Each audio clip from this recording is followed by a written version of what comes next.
WRRC की team को सूचना मिली और एक सांप को रेस्क्यू करने आए हैं। और ये RR कॉलोनी के पास, मंदिर के पास ही बगल में, नीचे गेट के पास सड़क में ये नीचे घुस गया है सांप। और यहाँ से WRRC के जो विवेक जायसवाल हैं वो इसे रेस्क्यू करने में जुटे हुए हैं। इनके पास कोई इक्विपमेंट नहीं है, ये हाथ से ही सांप को पकड़ के नीचे से खींच रहे हैं।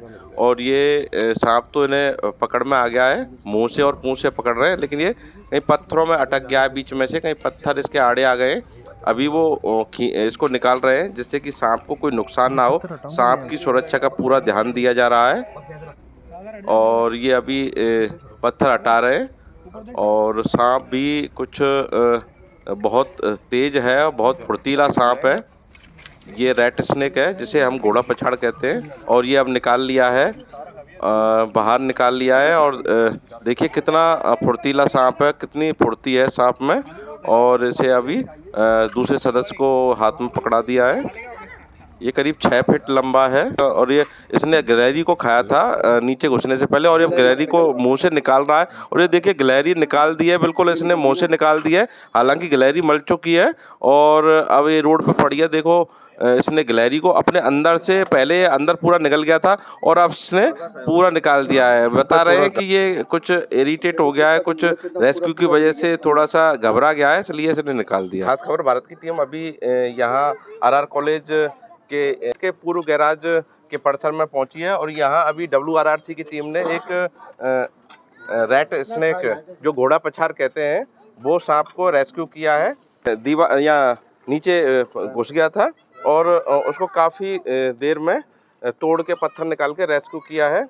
और अब हम इनसे जानेंगे कि अभी किस किस प्रजाति के सांप अलवर में निकल रहे हैं। अपने यहाँ मोस्टली पाए जाने वाले अधिकतर सांपों में तो जहरीले नहीं होते। लगभग 4 सांप ऐसे हैं जो जहरीले होते हैं, जिसमें से एक रात को निकलता है क्रेट, कोबरा, और 2 वाइपर प्रजाति हैं, वो अपने यहाँ मिलता है। उसके अलावा जो अधिकतर जो मिलते हैं वो नॉन वेनमस होते हैं। तो ये ज़्यादातर सांप रात में ही विचरण करते हैं या दिन में भी निकल आते हैं? नहीं, रात में दिन में दोनों टाइम में निकलते हैं, लेकिन कुछ प्रजातियाँ जो रात को ही निकलती हैं, निशाचर प्रजाति टाइप की और क्रेट टाइप की, जो जहरीली भी बहुत होती है जी। और उनसे लोगों को, हिंदुस्तान में सबसे ज़्यादा मरने वाले आंकड़ों में, कोई सांप बाइट हुआ है तो सबसे ज़्यादा अगर किसी सांप ने बाइट किया है तो क्रेट ने किया है। नहीं, यहाँ अलवर में क्रेट का क्या है ज़्यादा? अपने अलवर में क्रेट बहुत ही, सिटी में बहुत मिलता है, बहुत ज़्यादा मिलता है। मतलब पहाड़ी क्षेत्र होने की वजह से क्रेट मिल रहा है। हाँ, पहाड़ी क्षेत्र भी कह सकते हैं, बाकी अपने यहाँ के हिसाब से यहाँ पे क्रेट बहुत मिलता है। यहाँ मतलब अलवर में बहुत आयत है इसकी क्रेट की। और कोबरा भी अपने यहाँ पे बहुत, कोबरा भी बहुत है। तो अभी आप यहाँ रेस्क्यू करने पहुँचे तो कैसे, कोई मैसेज मिला या कैसे पहुँचे आप? हाँ, कॉल आया था यहाँ, अगर किसी व्यक्ति ने यहाँ पे सांप देखा था तो उसने कॉल किया था अपने कंट्रोल रूम पे, अपने जो हेल्पलाइन नंबर है उस पर कॉल किया, तो उसके बाद टीम मौके पे पहुंची और उन्होंने नहीं, आम जन अगर कहीं किसी के घर में या किसी के फैक्ट्री में, क्या दुकान में, कहीं भी कार्यालय में, ऑफिस में निकल आए सांप, तो वो किस नंबर पे आपसे संपर्क करें और टीम कैसे, कितनी देर में वहाँ पहुँच जाती है? इसके लिए हमारा एक हेल्पलाइन नंबर है जो लगभग 20 सालों से कंटिन्यू चालू है, 24/7 वो चालू रहता है। मैं वो नंबर भी शेयर कर दूंगा, अभी बता देता हूँ, 9667594512, 9667594512। इस नंबर पे आप कॉल कर सकते हैं। अगर ये नंबर नहीं लगता तो कलेक्ट्रेट कंट्रोल रूम पे फ़ोन कर सकते हैं, पुलिस कंट्रोल रूम पे फ़ोन कर सकते हैं, वहाँ से हमारी टीम के पास पहुँच जाती है। और जो भी नज़दीकी टीम, जिस भी एरिया से कॉल आती है, जो भी नज़दीकी टीम होती है, वो जल्द से जल्द हम कोशिश करते हैं कि आदमी पहुँच जाए। इसके लिए तो ये स्नेक भी खतरनाक है। तो वो कैसे उससे सुरक्षा करे और कैसे उसको इस रेस्क्यू में अपनी कितनी टीम काम कर रही हैं?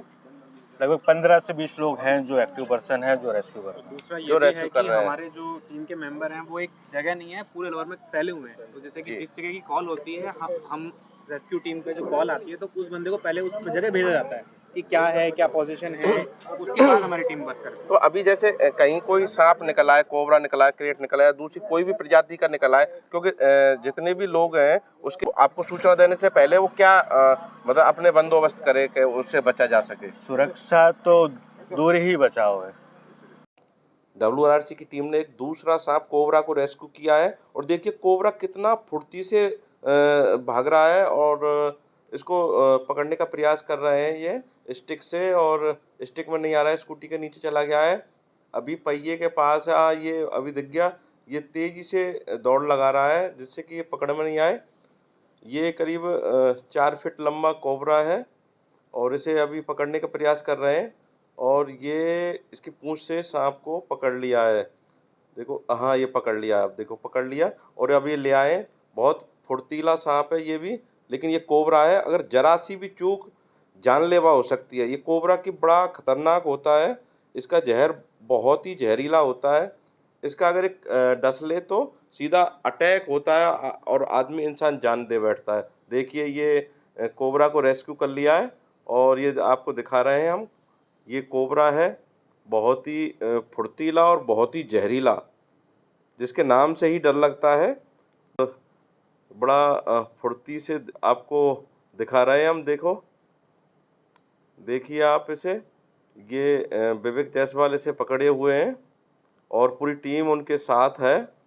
ये WRRC की टीम पूरे शहर में रेस्क्यू करने का काम करती है, जिससे कि सांप की जान बच सके और लोगों के खतरे को दूर कर सकें। ये टीम पूरी तरह सक्रिय है, और आप एक कॉल में ये पूरी टीम हाजिर हो जाती है 5 मिनट के अंदर अंदर। चाहे शहर में किसी कोने पर हो, निःशुल्क सेवा है। खुद का ही पेट्रोल, खुद की ही आना जाना, सब कुछ टाइम भी देते हैं, और ये रेस्क्यू करते हैं। इनका एक उद्देश्य है कि जो भी जीव है उसकी पूरी तरह सुरक्षा हो सके और आदमी को भय मुक्त किया जा सके। ये देखिए, कोबरा फन निकाल रहा है, और आप देख रहे हैं कितना खतरनाक कोबरा है। और ये टीम पूरी तरह सक्रिय रहती है। इसके पूरे शहर में सदस्य फैले हुए हैं।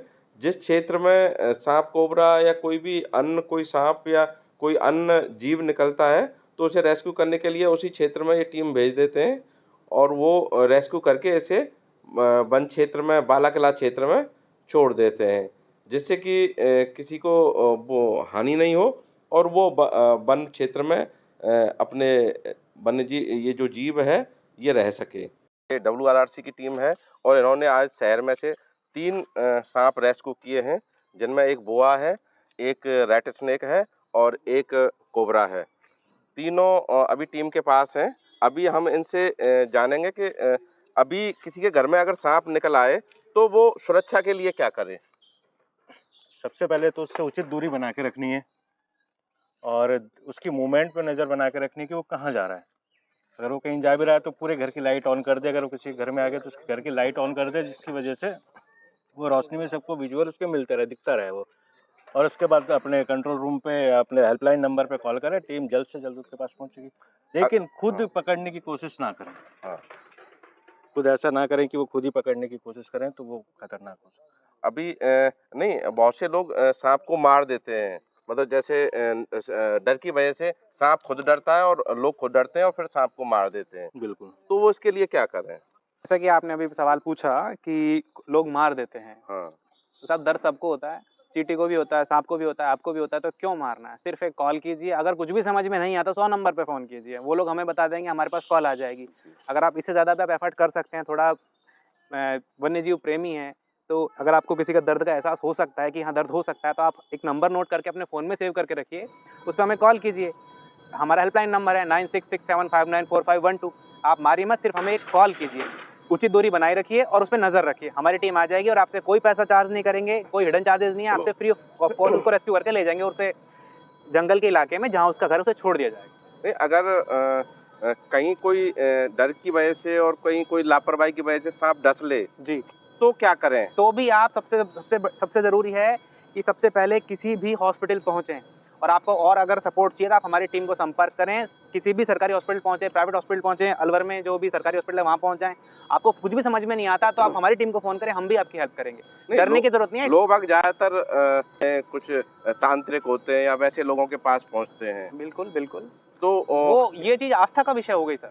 आस्था अपनी जगह है, लेकिन इलाज अपनी जगह है। आप इलाज करवाइए, आस्था को हम मना नहीं कर रहे हैं, लेकिन पहले इलाज करवा लीजिए। इलाज हम चाह रहे हैं कि आप नॉर्मल जो इंजेक्शंस वगैरह लगते हैं, इनके एंटी वेनम आजकल अवेलेबल हैं, तो सुविधा का उपयोग करें और उसका यूज़ करें और आराम से सबसे पहले हॉस्पिटल पहुँचें।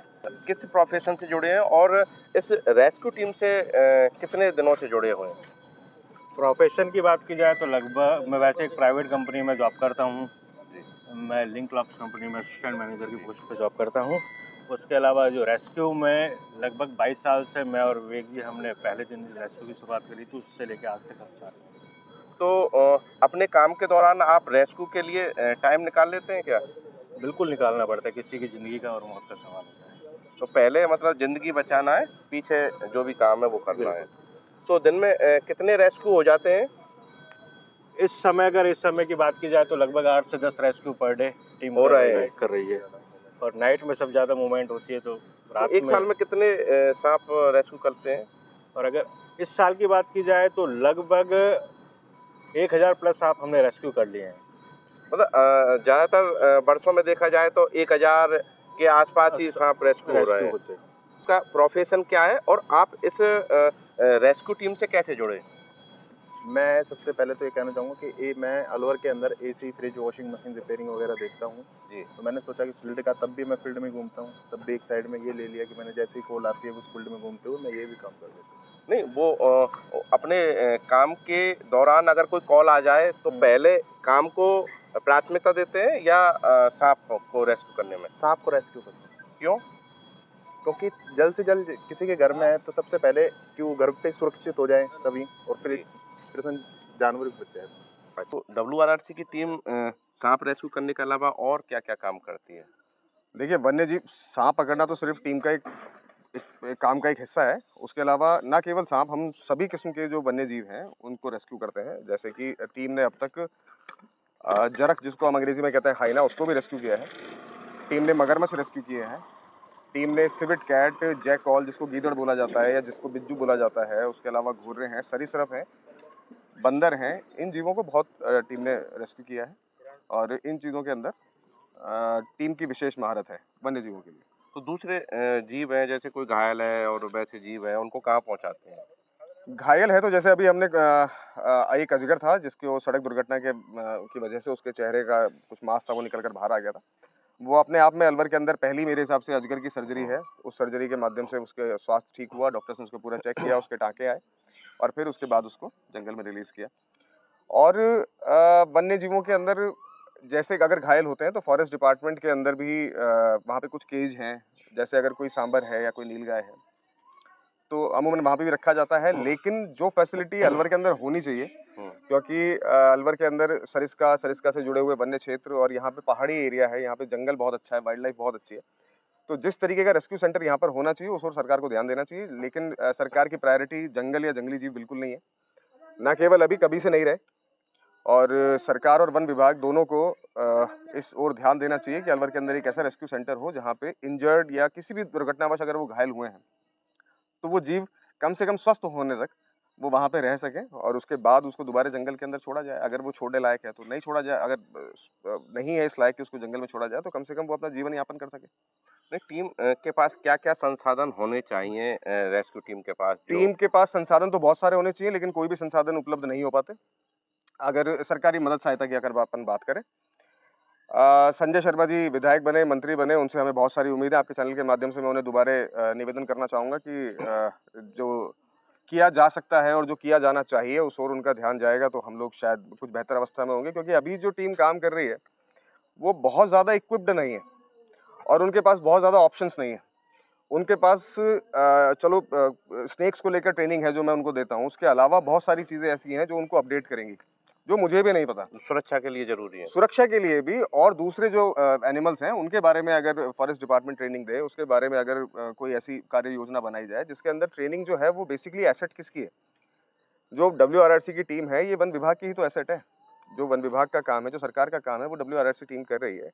और हमारी टीम कभी भी किसी भी व्यक्ति से जब भी स्नेक रेस्क्यू करते हैं, कहीं पे भी जाते हैं, जैसे अभी यहाँ पे अपन लोगों ने स्नेक रेस्क्यू किया है, तो 20 साल हो गए, हमने आज तक कभी किसी से 1 रुपया भी नहीं लिया रेस्क्यू के नाम पर। रेस्क्यू बिल्कुल, चाहे कितनी भी दूरी पे कितनी जाए, भी दूरी बिल्कुल, पर है, हाँ, टीम जा रही है तो कोई भी पैसा चार्ज नहीं किया जाएगा। बिल्कुल निःशुल्क सेवा है। बिल्कुल निःशुल्क सेवा है और आज से नहीं है, पिछले 20 सालों से। 20 साल से कर रहे हैं। ठीक है। अब क्या केवल स्नेक्स तक बात रहनी चाहिए? मुझे लगता है कि जो टीम है ये इतनी स्ट्रॉन्ग टीम है मेंटली भी, और बहुत कुछ सीख सकते हैं ये लोग। बहुत कम समय के अंदर इनने मुझसे सांप पकड़ना सीख लिया। तो अगर विभाग इनका इस्तेमाल करे कुछ और बेहतर जीवों का रेस्क्यू करने के लिए, या कुछ और एक ऐसी टीम बनाई जाए जो शहर के आसपास जो गांव हैं उनके अंदर जिस तरीके के वाइल्ड एनिमल्स आते हैं उसके लिए इनको ट्रेनिंग दी जाए, बर्ड्स की ट्रेनिंग दी जाए, इनको दूसरे एनिमल्स की ट्रेनिंग दी जाए, ना केवल रेप्टाइल्स के बारे में बात नहीं है। तो सरिस्का के अंदर बहुत सारा स्कोप है और हम बहुत सारा एक ऐसा मॉडल तैयार करके दिखा सकते हैं जो पूरे देश के लिए शायद सीखने का विषय हो सकता है। तो अभी लोगों के लिए और क्या संदेश देना चाहते हैं कि जो स्नेक्स हैं, इस सांप हैं और मौसम में तो सबसे बड़ा संदेश यही है कि अपनी सुरक्षा का ध्यान रखें, लापरवाही बिल्कुल ना करें, घर के आसपास और घर के अंदर गंदगी ना करें। सांप इतने सक्षम जीव हैं कि अगर उन्होंने ठान लिया कि आपके घर के अंदर उनको किसी चूहे की या किसी भोजन की स्मेल मिल गई है, तो वो कहीं से भी घर में घुस सकते हैं। सांपों को रोकने का सिर्फ एक मात्र तरीका है कि सांपों के भोजन को अपने घर के अंदर आने से रोक दें। अगर आपने घर के अंदर साफ-सफाई रखी है, आपके घर के आस-पास चूहे, मेंढक ज़्यादा नहीं हैं, आपने ज़्यादा गंदगी वहाँ पे नहीं कर रखी, तो आप निश्चिंत हो जाइए कि सांप के आने की संभावना 90% तक घट जाती है। घर के अंदर कभी आने का प्रयास ही नहीं करते। लेकिन फिर भी सुरक्षा के तौर पर आप कुछ काम कर सकते हैं, जैसे कि अपने घर के अंदर जितनी भी नालियाँ हैं, उन नालियों की जाँच करें। वो नालियाँ ढकी हुई होनी चाहिए, बारीक जाली वाली नाली ढकी होनी चाहिए। उसके अलावा जो अपने दरवाजे हैं, उन दरवाज़ों के नीचे जो जगह बचती है, उसके अंदर विशेषकर रात के समय कपड़ा लगा के सोएं। तीसरा काम आप ये कर सकते हैं कि घर के अंदर कम से कम हफ्ते में 2 बार या 3 बार आप फ़िनाइल का पोंछा लगाएँ, ताकि जो दूसरे जीवों की जो स्मेल है, जैसे चूहे और जहाँ पे भी रहते हैं, तो उनकी स्मेल हो जाती है। जी। उस स्मेल का पीछा करते हुए सांप घरों में घुसते हैं। आपसे मिलने के लिए सांप नहीं आया घर में, वो वहाँ पे चूहे की, मेंढक की जो स्मेल है, उसका पीछा करते हुए सांप घर में घुसता है। तो अगर आप हफ्ते में 2 बार, 3 बार अगर फ़िनाइल का पोंछा लगाते हैं, तो इस तरीके की जो स्मेल है, वो खत्म हो जाती है, जिसकी वजह से सांप के घर के अंदर घुसने की और संभावना घट जाती है। है ना?